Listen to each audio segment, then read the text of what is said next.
First time in 2 years, California's unemployment rate dropped below 12%. The state added 8,900 new jobs. Most of those were in leisure and hospitality.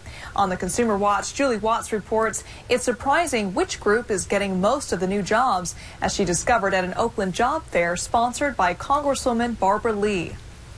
For folks over 50, finding a job can be snapped. Difficult, but not impossible. I found one. I'm 52. While the sentiment among 50-somethings was mixed at this Oakland job fair, career counselor Mary Eileen Williams says things are looking up. The latest statistics are showing that people 55 and older are landing jobs big time. She points to Department of Labor numbers that show in the last 15 months, employers have hired 1.3 million people over the age of 55, more than any other age group. We have always been trailblazers. We're not going to let a little thing like ageism stop us now. Williams caters to job seekers on what she calls the feisty side of 50 and points to the advantages of hiring a baby boomer. People over 50 stay in positions 3 times longer than younger people. They don't have to hire and retrain. Not to mention, people over 50 have more experience, something high on the recruiter priority list. We really appreciate the experience that some of the older folks can bring, and that expertise really means a lot. So much, in fact, some Generation Y job seekers are finding it tough to compete. So do you think it's harder for you to find a job because you're competing with so many people who are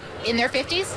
Yes. Some companies feel they're more reliable. They're basically wanting to know what type of experience do you have. But while the baby boomers may have more experience, they also have more difficult questions to answer. Where do you see yourself in 5 years? Don't you feel like you're overqualified? If you're getting that question, it is a sign that probably someone in that interviewing team may be feeling threatened by you.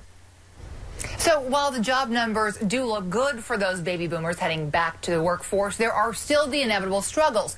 Williams' advice for the tough questions, think politician, positive and vague. And she also says those baby boomers, they need to take advantage of their years of networking. 75% of new jobs come from people you know and contacts you have in the business. It's important to keep those contacts fresh. Absolutely. Thank you, Julie.